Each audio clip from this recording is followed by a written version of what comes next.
Welcome to the education website. Let's learn together.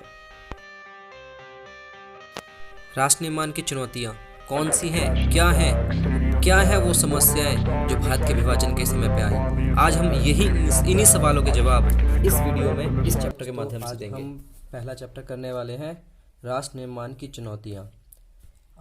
आपका मेरे channel में स्वागत है। Education website learns together. आइए साथ में पढ़ें।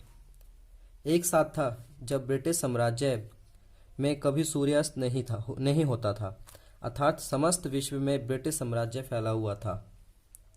भारत में भी ब्रिटिश साम्राज्य स्थापित था। विश्व के सभी देशों में कभी न कभी अपने को ब्रिटिश साम्राज्य से मुक्त करवाने के लिए प्रयत्न किए, चाहे वे सफल रहे या फिर असफल। भारत में भी स्थिति लगभग ऐसी ही थी। भारत ने 15 अगस्त 1947 को स्वतंत्रता प्राप्त की थी। क्वेश्चन एक ये भी आता था कि भारत को किस अधिनियम के तहत स्वतंत्रता प्राप्त हुई, तो वो आता है भारत स्वतंत्रता अधिनियम 1947। स्वतंत्रता प्राप्ति के साथ इसे कई समस्याएं विरासत में मिली।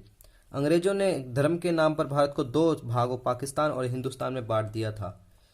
सौभाग्य फिर जो समस्याएं विरासत में मिली थी, तो उनका राष्ट्र निर्माण की जब चुनौती राष्ट्र निर्माण का करना था तो कैसे हुआ था, आगे पढ़ते हैं। सौभाग्य से पंडित जवाहरलाल नेहरू स्वतंत्र भारत के प्रथम प्रधानमंत्री बने और उनके कुशल और सफल नेतृत्व में भारत में राजनीतिक लोकतंत्र, योजनाबद्ध अर्थव्यवस्था तथा धर्मनिरपेक्ष राज्य की स्थापना हुई।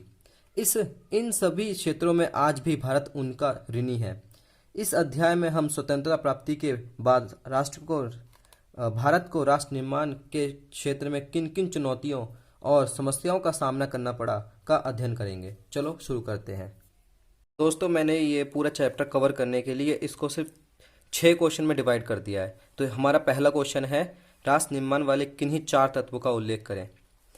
राष्ट्रीय स्वतंत्रता। यदि कोई राष्ट्रीय समुदाय विदेशी नियंत्रण के अधीन है तो ऐसे समुदाय के लिए राष्ट्र निर्माण का प्रश्न ही नहीं उठता। सन 1947 से पहले जब भारत अंग्रेजी शासन के अधीन था तो राज्य द्वारा राष्ट्र निर्माण की कोई आशा नहीं की जा सकती थी। अतः राजनीतिक स्वतंत्रता राष्ट्र निर्माण का महत्वपूर्ण तत्व है। अगर कोई देश किसी विदेशी देश का गुलाम है तो वह अपने अंदर राष्ट्र निर्माण कर ही नहीं सकता, क्योंकि वो विदेशी शक्ति उसको राष्ट्र निर्माण करने ही नहीं देगी। 1947 से पहले भी भारत की स्थिति ही लगभग ऐसी ही थी। उचित सार्वजनिक सत्ता। राष्ट्र निर्माण के लिए उचित सार्वजनिक सत्ता का होना अनिवार्य है। उचित सार्वजनिक सत्ता से अभिप्राय ऐसे संवैधानिक तथा कानूनी शक्ति से है जिसकी वैधता के बारे में लोगों के मन में कोई शंका या रोष नहीं है। यदि हिंसा तथा असंवैधानिक साधनों द्वारा कुछ लोग राजनीतिक सत्ता अपने हाथों में ले लेते हैं और साधारण लोग कुछ उस सत्ता की वैधता को स्वीकार नहीं करते, तो ऐसे व्यक्ति केवल शक्ति के बल पर राष्ट्र का निर्माण नहीं कर सकते। कि उचित सार्वजनिक सत्ता का होना राष्ट्र निर्माण का प्रमुख तत्व है, क्योंकि बिना उचित अगर हमारी सार्वजनिक सत्ता ही उचित नहीं होगी तो राष्ट्र निर्माण हो ही नहीं सकता।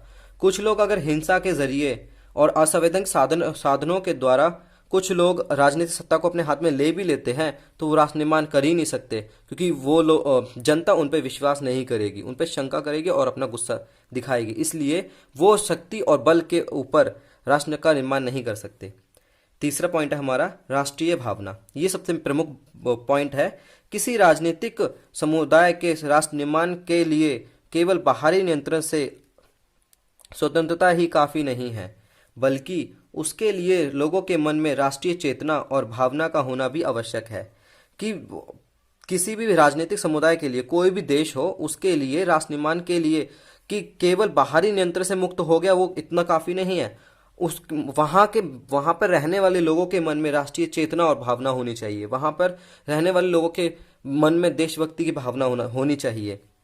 जब तक लोगों के दिलों में राष्ट्र के साथ संबंधित होने का गर्व तथा भावना पैदा नहीं होती, तब तक उन लोगों को एक राष्ट्र के रूप में संगठित करना कठिन हो जाता है। विभिन्नता में एकता की स्थापना। ये जो सिद्धांत है मतलब ये भारत के लिए प्रमुख माना जाता है। मतलब भारत का जो निर्माण, इसमें एक मल्टीपल चॉइस में ये आता है कि भारत का निर्माण किस सिद्धांत के ऊपर हुआ है, तो वो उसका आंसर है विभिन्नता में एकता का सिद्धांत। भारत ने अपनाया था जब उसका राष्ट्र निर्माण हो रहा था। वर्तमान युग में शायद अ, ही कोई ऐसा राज्य होगा जिसमें लोगों में भाषा, धर्म, जाति तथा संस्कृति आदि के आधार पर विभिन्नताएं पाई जाती हों। ऐसे राज्यों में विभिन्नताओं के होते हुए भी एकता की स्थापना राष्ट्र निर्माण का अनिवार्य तत्व है। मतलब ऐसा वर्तमान टाइम में ऐसा कुछ नहीं है, ऐसा कोई भी देश नहीं है जहाँ पे संस्कृति, धर्म और जाति या फिर कोई भाषा अलग अलग ना हो। हर देश में अलग अलग भाषा के लोग रहते हैं, अलग अलग जाति के लोग रहते हैं, धर्म के लोग रहते हैं, संस्कृति के लोग रहते हैं। और ऐसे देशों में विभिन्नताओं में एकता की स्थापना करना राष्ट्र के लिए एक बहुत बड़ी चुनौती है।